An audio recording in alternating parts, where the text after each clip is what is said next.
고린도전서 1장 18절에서 31절입니다.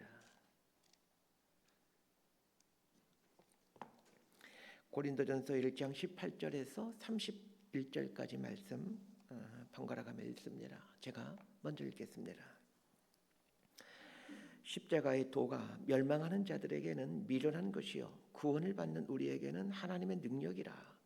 기록된 바 내가 지혜 있는 자들의 지혜를 멸하고 총명한 자들의 총명을 폐하리라 하였으니 지혜 있는 자가 어디 있느냐? 선비가 어디 있느냐? 이 세대의 변론가가 어디 있느냐? 하나님께서 이 세상의 지혜를 미련하게 하신 것이 아니냐? 하나님의 지혜에 있어서는 이 세상이 자기 지혜로 하나님을 알지 못하므로 하나님께서 전도에 미련한 것으로 믿는 자들 구원하시기를 기뻐하셨도다. 유대인은 표적을 구하고 헬라인은 지혜를 찾으나 우리는 십자가에 못 박힌 그리스도를 전하니 유대인에게는 거리끼는 것이요 이방인에게는 미련한 것이로되 오직 부르심을 받은 자들에게는 유대인이나 헬라인이나 그리스도는 하나님의 능력이요 하나님의 지혜니라. 하나님의 어리석음이 사람보다 지혜롭고 하나님의 약하심이 사람보다 강하니라. 형제들아 너희를 부르심을 보라. 육체를 따라 지혜로운 자가 많지 아니하며 능한 자가 많지 아니하며 문벌 자가 많지 아니하도다. 그러나 하나님께서 세상에 미련한 것들을 택하사 지혜 있는 자들을 부끄럽게 하려 하시고 세상에 약한 것들을 택하사 강한 것들을 부끄럽게 하려 하시며 하나님께서 세상에 천한 것들과 멸시받는 것들과 없는 것들을 택하사 있는 것들을 폐하려 하시나니 이는 아무 육체도 하나님 앞에서 자랑하지 못하게 하려 하심이라. 31절까지 함께 있습니다. 너희는 하나님으로부터 나서 그리스도 예수 안에 있고 예수는 하나님으로부터 나와서 우리에게 지혜와 의로움과 거룩함과 구원함이 되셨으니 기록된 바 자랑하는 자는 주 안에서 자랑하라 함과 같게 하려 함이라. 아멘. 이 고린도 교회는 많은 문제가 있는 교회입니다. 바울이 고린도 교회에게 편지를 보내면서 문안 인사를 한 후에 바로 이어서 그 교회 안에 있는 여러 가지 문제들에 대해서 말하고 있는 것은 그만큼 고린도 교회가 문제가 많이 있는 교회였다라는 것을 말해줍니다. 바울이 첫 번째로 언급하고 있는 것은 이 교회 안에 있는 분파 문제입니다. 왜 고린도 교회에는 여러 분파가 생겼던 것일까요? 고린도 교회 안에 있었던 분파들을 보면 그 분파가 생긴 이유를 추정해 볼 수 있습니다. 고린도 교회 안에는 바울파, 아볼로파, 게바파, 그리스도파가 있었습니다. 바울파는 아마도 고린도 교회 초창기 멤버들이 주축을 이루었을 겁니다. 바울이 1년 6개월을 고린도에 머물면서 복음을 전하는데 바울이 전한 메시지의 핵심은 예수님의 십자가와 부활이었습니다. 바울이 떠난 이후에 고린도 교회 목회자로 왔던 사람이 아볼로입니다. 아볼로는 언변이 대단히 뛰어난 사람이었습니다. 이 사도행전에 보면 아볼로에 대해서 이렇게 설명해주고 있습니다. 알렉산드리아에서 난 아볼로라 하는 유대인이 에베소에 이르니 이 사람은 언변이 좋고 성경에 능통한 자라. 그가 일찍이 주의 도를 배워 열심히 예수에 관한 것을 자세히 말하며 가르치나 요한의 세례만 알 따름이라. 아볼로는 알렉산드리아 태생의 유대인입니다. 알렉산드리아는 당시 로마의 3대 도시 중에 하나로 철학과 웅변이 발달된 곳이었습니다. 이곳에서 태어나서 자란 아볼로는 철학과 웅변을 공부했을 것이고 아볼로는 탁월한 언변가가 되었을 겁니다. 아볼로의 철학과 탁월한 언변은 고린도 교인들을 매료시켰습니다. 점차 고린도 교회 성도들은 말에 언변했던 바울, 사실 바울은 글에는 능통하였지만 본인 스스로도 나는 말에는 졸하다, 말에는 잘 언변이 없다 이렇게 표현하죠. 이 고린도 교회 성도들은 말에 언변했던 바울의 메시지보다는 이 대단한 언변을 갖고 있었던 아볼로의 메시지에 열광했을 겁니다. 더군다나 고린도라는 지역은 이 아테네 바로 옆 도시로 아테네의 성향을 아주 닮아 있는 도시였습니다. 아테네는 철학의 도시입니다. 예수님께서 이 땅에 오시기 전에 그 있었던 위대한 철학자들인 소크라테스, 플라톤, 아리스토텔레스와 같은 이 수천 년 지난 지금까지 철학의 대명사로 인식되는 분들이 아테네에서 활동하고 있었습니다. 바울이 복음을 전할 당시에는 그들의 제자들이 활동함으로 철학이 상당히 꽃피우고 있었죠. 이 지역의 철학이 얼마나 깊이가 있었던지 바울이 고린도에 오기 전 바로 직전에 사역했던 곳이 아테네입니다. 이 아테네에서 복음을 전하게 되는데 바울조차도 이 아테네에서만큼은 아주 복음을 철학적으로 접근을 하죠. 철학의 도시에서 철학적인 사람들에게는 철학적인 방법으로 접근하는 것이 낫다라고 판단했기 때문입니다. 물론 이것에 대해서 학자들마다 판연 해석을 합니다. 어떤 학자들은 이 상황한 복음이다 라고 하면서 긍정적으로 보는 사람도 있지만 또 어떤 사람들은 복음의 핵심을 놓쳐버린 인간적인 접근이다 라고 해석하는 분들도 있습니다. 즉 바울이 실수한 거라는 얘기이죠. 그분들의 입장에서 보게 되면 바울의 사역 중 유일하게 실패했던 곳이 아테네입니다. 또 실질적으로 아테네에서 예수 믿게 된 사람이 몇 사람 없습니다. 거의 다른 곳에서 비하면 이 전도의 열매를 거두질 못합니다. 그런데 고린도는 아테네의 인접도시로 아테네의 성향을 너무나도 닮아 있는 곳입니다. 그러하기 아볼로의 철학과 웅변은 고린도 교인들에게 아주 딱 맞는 설교였던 거죠. 이런 이유로 고린도 교회 성도들은 아볼로를 추종하게 되었을 겁니다. 아볼로 추종하는 사람들이 생기면서 초창기 멤버들 이분들은 위기의식을 느껴 의도적으로 바울파를 만들었을 것이고 그래서 바울파와 아볼로파가 대립하는 양상을 갖게 된 것으로 보여집니다. 이런 과정에서 유대인들을 중심으로 이 게바파, 게바는 베드로죠. 베드로파가 형성되었을 것으로 보여지고 바울파, 아볼로파, 베드로파 이런 식으로 교회 안에 각 분파가 나눠진 걸 보면서 나는 아무도 속하고 싶지 않아. 나는 오직 예수님께 속한 사람이야 하면서 그리스도께 속한 사람이라고 하면서 또 그리스도파가 생겨난 것으로 보여집니다. 자, 오늘 본문의 내용은 이런 분파에 대해서 어떻게 해결해 가는가를 보여주고 있습니다. 18절에서 21절까지 말씀 함께 봅니다. 시작. 십자가의 도가 멸망하는 자들에게는 미련한 것이요 구원을 받는 우리에게는 하나님의 능력이라. 기록된 바 내가 지혜 있는 자들의 지혜를 멸하고 총명한 자들의 총명을 폐하리라 하였으니 지혜 있는 자가 어디 있느냐 선비가 어디 있느냐 이 세대의 변론가가 어디 있느냐 하나님께서 이 세상의 지혜를 미련하게 하신 것이 아니냐. 이 고린도라는 도시는 헬라 철학의 뿌리를 내린 도시입니다. 헬라 철학은 이성을 아주 중요시 여기는 철학 사조입니다. 이성을 중요시 여기는 헬라 철학을 가장 잘 표현해주는 단어가 지혜라는 말입니다. 소피아라고 그러죠. 소크라테스, 플라톤, 아리스토텔레스 같은 철학의 대가들의 공통적인 주제가 지혜입니다. 이 지혜가 사람을 구원케 한다라고 이들은 굳게 믿고 있었습니다. 당시 고린도의 상황이 이러한 분위기였기에 기독교 복음의 핵심이라 할 수 있는 십자가는 그들의 눈에는 참으로 어리석은 것으로 보여질 수밖에 없었습니다. 십자가의 도가 어리석은 것으로 보여지는 것은 사실 저는 이상한 일이 아닙니다. 왜냐하면 헨리 나우엔이 얘기하는 것처럼 세상은 상향성을 추구하는 곳인 반면 십자가는 하향성을 향하고 있기 때문입니다. 세상과 십자가는 이렇게 전혀 다른 방향으로 갑니다. 세상은 올라가는 것을 선으로 여기죠. 그러나 십자가는 내려감을 목표로 추구합니다. 그러기에 세상 입장에서는 그리고 세상적인 가치관을 갖고 있는 사람들에게는 십자가는 너무나도 어리석고 미련한 것일 수밖에 없습니다. 우리가 왜 십자가 앞에서 갈등하고 주저하는 것입니까? 우리 또한 세상에 속해 있으면서 세상의 눈과 가치관을 갖고 있기에 십자가의 길이 미련한 길로 보여집니다. 사람의 타락한 눈으로 보면 십자가의 길은 참으로 미련한 길입니다. 자신을 죽여가는 길이 십자가의 길이기 때문입니다. 신앙생활에 왜 힘이 드는 것일까요? 미련하게 보이는 이 십자가의 길이 신앙생활이기에 이 십자가의 길을 추구하려고 하기 때문에 신앙생활에 힘이 드는 겁니다.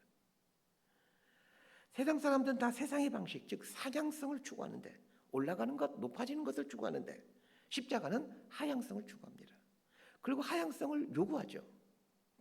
그래서 우리 안에 진짜 신앙생활을 하려고 할 때 갈등이 생기는 겁니다. 그러면 예수는 왜 십자가의 길을 가셨고 우리에게 십자가의 길을 가라고 요구하시는 것일까요? 십자가가 우리를 구원할 수 있기 때문입니다. 세상의 지혜는 우리를 구원할 것처럼 보여지지만 우리를 구원하지 못합니다. 반대로 십자가는 전혀 우리를 구원할 것처럼 보여지지 않지만 우리를 구원합니다. 왜냐하면 십자가가 우리를 구원하기 위한 하나님의 지혜였기 때문입니다. 물에 빠진 인간은 스스로의 힘으로 물에서 빠져나올 수가 없습니다. 그래서 어떻게 합니까? 물 밖에 있는 존재가 물속에 들어가거나 혹은 루프줄을 던져주는 거죠.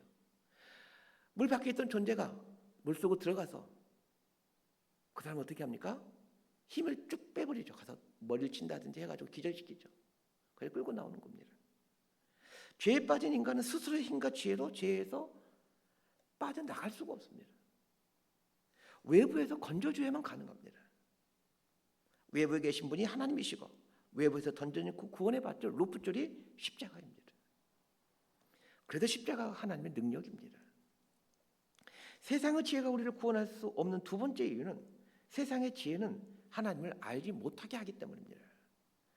아무리 많이 공부해도 하나님을 알 수가 없습니다. 철학이나 지혜로는 하나님을 알 수가 없습니다. 그런데 하나님을 아는 것이 구원입니다. 하나님을 가장 바르게 알 수 있는 것이 십자가입니다. 십자가를 묵상하면 하나님을 알게 됩니다. 그리고 십자가 길을 가면 하나님이 보여집니다. 십자가를 자꾸 선택해 보십시오. 그러면 점점 하나님이 보여집니다. 많은 사람들이 하나님을 보여달라고 합니다. 그러나 보이지 않을 겁니다. 그러나 십자가를 추구할 때 하나님이 보여집니다. 하나님이 나와 함께 있다는 것을 삶으로 느껴지는 때는 내가 십자가를 선택하고 십자가를 향해 갈 때입니다. 하나님은 십자가 곁에 계십니다. 십자가가 있는 곳에 하나님이 계십니다. 오죽했으면 하나님의 본체이신 예수님이 십자가와 온전히 딱 달라붙기 위해 십자가의 못을 받겠습니까? 교회가 십자가를 선택한 이유가 여기에 있습니다. 십자가를 선택하면 하나님을 경험하기 때문입니다. 예수님이 이 땅에 계신 동안 하늘로부터 직접적인 음성이 두 번 있었죠. 첫 번째는 세례를 받을 때이고 두 번째는 변화산에 있을 때입니다. 세례를 받는다는 말은 예수님이 인간이 된다는 말입니다. 자신을 100% 인간으로 여기는 사건이 세례 사건입니다. 그런 의미에서 예수님에게서 세례는 낮아짐, 즉 십자가입니다. 변화산에서 예수님은 모세와 엘리야 셋이서 대화를 합니다. 그 대화의 주제가 무엇입니까? 누가복음 보면 분명하게 말해주고 있습니다. 영광 중에 나타나서 장차 예수께서 예루살렘에서 별세하실 것을 말하세요. 변화산에서의 이 세 분의 대화 주제는 십자가의 죽음이었습니다. 하나님이신 예수님이 인간이 되었음을 선포하는 그 세례의 현장에 그리고 십자가에 달려 죽으신 것을 대화하는 변화산에 하늘문이 열리고 하나님의 음성이 들려옵니다. 우리의 삶도 마찬가지입니다. 십자가를 선택할 때 하나님이 보여줍니다. 자, 22절에서 25절까지 함께 보겠습니다. 시작.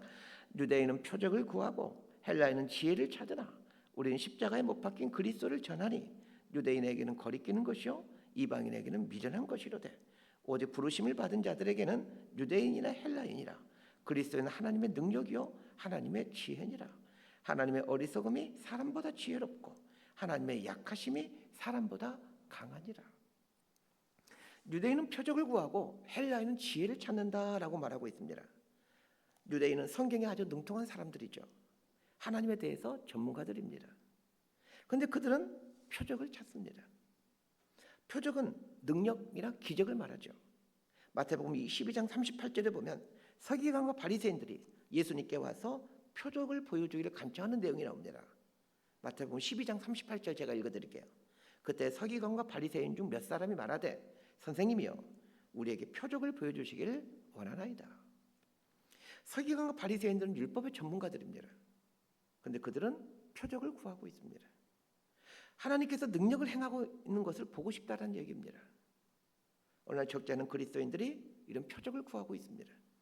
죽을 병에서 낫게 된다든지 부도의 위기에서 극적으로 회생된다든지 귀신을 쫓아낸다든지 등등 많은 표적을 구하고 있습니다. 표적을 구하는 사람들에게 예수님께서 뭐라고 말씀하십니까? 바로 그 다음 구절 마태복음 12장 39절과 40절 예수께서 대답하여 이르시되 악하고 음란한 세대가 표적을 구하나 선지자 요나의 표적밖에는 보일 표적이 없느니라. 요나가 밤낮 사흘 동안 큰 물고기 뱃속에 있었던 것 같이 인자도 밤낮 사흘 동안 땅속에 있으리라. 선지자 요나의 표적이란 무슨 표적입니까? 3일 동안 물고기 뱃속에 있다가 나오게 된 표적입니다. 예수님이 말씀하신 요나의 표적이란 십자가의 죽음을 말합니다. 요나가 캄캄한 물고기 뱃속에 3일 동안 있다가 나온 것처럼 예수님께서 3일 동안 무덤 속에 있게 됐다가 부활하신다는 것입니다. 이것이 예수님이 보여줄 수 있는 유일한 표적이라는 겁니다.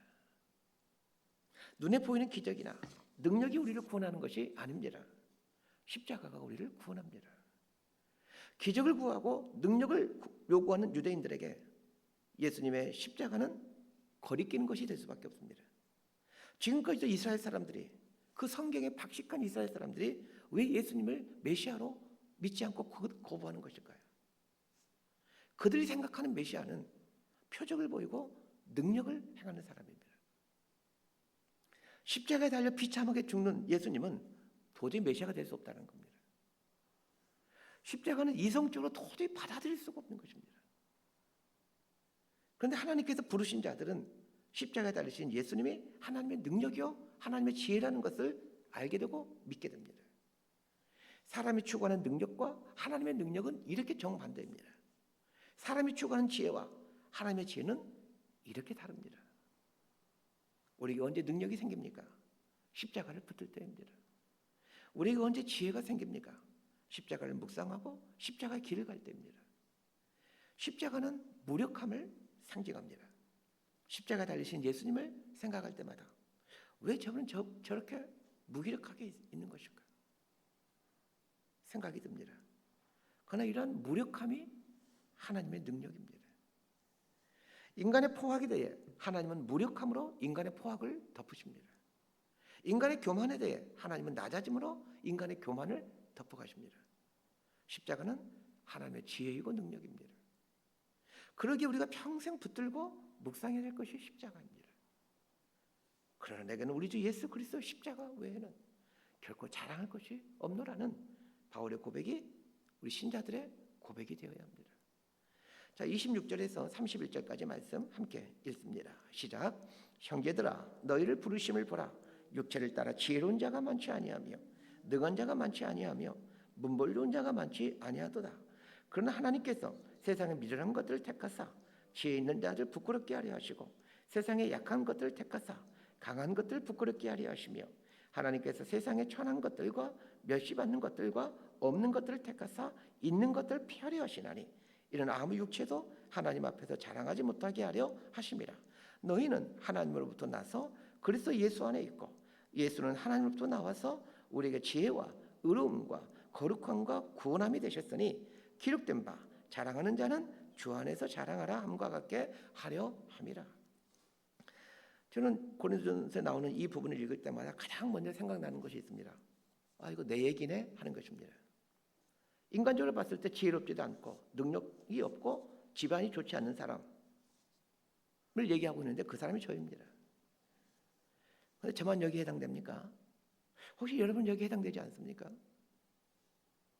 제가 유일하게 사조직을 하나 만들어 가입한 것이 있습니다. 그 조직의 이름이 문어파입니다. 조직폭력배 이름 같은데 문어파는 뼈가 없는 연체동물입니다. 대학교 다닐 때 아주 가까이 지낸 몇 사람 있었는데 가만히 보니까 우리들의 공통점이 뼈대가 없는 집안 출신이라는 겁니다. 8촌 이내에 고위 공무원이 없어야 하고 4촌 이내에 미국에 가서 사는 사람이 없어야 한다는 우리 나름대로의 그 재밌는 이제 그 가입 조건을 만들었습니다. 8촌 이내에 고위 공무원이 있어서 안 됩니다. 4촌 이내에 미국서 사는 사람이 있으면 이 모임에 들어올 수가 없습니다. 그때 세 사람이 이렇게 만들었는데 지금 다 이제 목사가 되었습니다. 35년이 지났지만 지금도 아주 자주 만나고 있습니다. 저 어제 새벽 월요일부터 화요일까지 1박 2일 수련회를 다녀왔는데 이제 그분들도 함께 늘 수련회 그 같이 저희 대학 출신의 목회자들이 모여서 해마다 1년에 한 번씩 1박 2일 수련을 하거든요. 거기에 늘 와서 모이기도 하고 평상시에도 뭐 한두 달 한 번씩은 꼭 만나서 식사하고 얘기하고 그렇게 지내고 있습니다. 똑똑하지도 않고 능력도 없고 집안도 좋지 않던데 그런데 하나님께서 이런 인생들을 택해 주셨습니다. 똑똑한 사람도 많고 능력 있는 사람도 많고 집안이 좋은 사람도 많은데 그 사람들 부르지 않고 형편없는 저 같은 인생을 불러주셨습니다. 오늘 본문에 보니까 저를 설명해 주는 말들이 참 많이 나옵니다. 천한 것, 멸시받는 것, 없는 것, 이게 저의 이름입니다. 근데 하나님께서 그런 저에게 또 하나의 이름을 붙여주셨습니다. 택하사라는 이름입니다. 택함 받은 것. 이것이 하나님께서 저에게 붙여주신 이름입니다. 세상은 저에게 아유 저 천한 것, 아유 저 멸시 받는 것, 아이고 저 없는 것, 이런 이름을 주었지만 하나님께서는 택함 받은 것, 이라는 이름을 주셨습니다. 하나님께 택함 받을 수 있도록 해주신 것, 그것이 십자가입니다. 십자가가 나로 하여금 하나님께 택함 받은 자로 살게 해주었습니다. 그러게 십자가 외에는 자랑할 것이 없습니다. 말씀 정리합니다. 사람들의 눈을 현혹시키는 표적이나 능력을 구하지 마십시오. 사람들의 이목을 받을 수 있는 지혜를 쫓지 마십시오. 그것이 나를 구원할 수가 없습니다. 사람의 능력과 사람의 지혜는 결코 우리를 구원할 수 없습니다. 하나님의 능력과 하나님의 지혜가 우리를 구원합니다. 십자가가 하나님의 능력이요 하나님의 지혜입니다. 하나님 십자가를 묵상하면 하나님을 알 수 있습니다. 십자가의 길을 선택하면 하나님의 함께하심을 체험합니다. 왜 하나님의 함께하심을 느낄 수 없을까요? 십자가의 길을 가지 않기 때문입니다. 십자가의 길을 가보십시오. 하나님을 느끼고 체험하게 됩니다. 천한 것, 멸시받는 것, 없는 것, 세상이 우리에게 붙여준 이름들입니다. 그러나 하나님은 십자가를 통해서 내 이름을 바꿔주십니다. 택함 받은 것, 택함 받은 자라는 새로운 이름을 붙여주십니다. 십자가가 우리의 자랑이 되게 하십시다.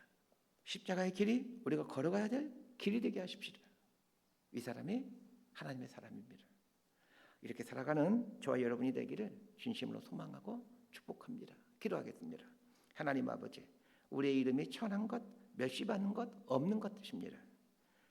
그래서 귀해 보이려고, 멸시받지 않으려고, 있는 것처럼 보이려고 능력을 구하고 지혜를 쫓아가 봅니다. 그러나 여전히 우리는 천하고 없는 자에서 벗어날 수가 없다는 것을 알게 됩니다. 나를 구원하실 분은 하나님이심을 압니다. 하나님께서 십자가란 줄을 던져주심으로 그걸 붙들고 살아가는 인생들에게 귀한 것, 택함 받은 자라는 새 힘을 주셨다는 것을 알게 됩니다. 십자가를 자랑하고 십자가를 붙들고 십자가의 길을 걸어가는 하늘 백성들이 되게 하여 주옵소서.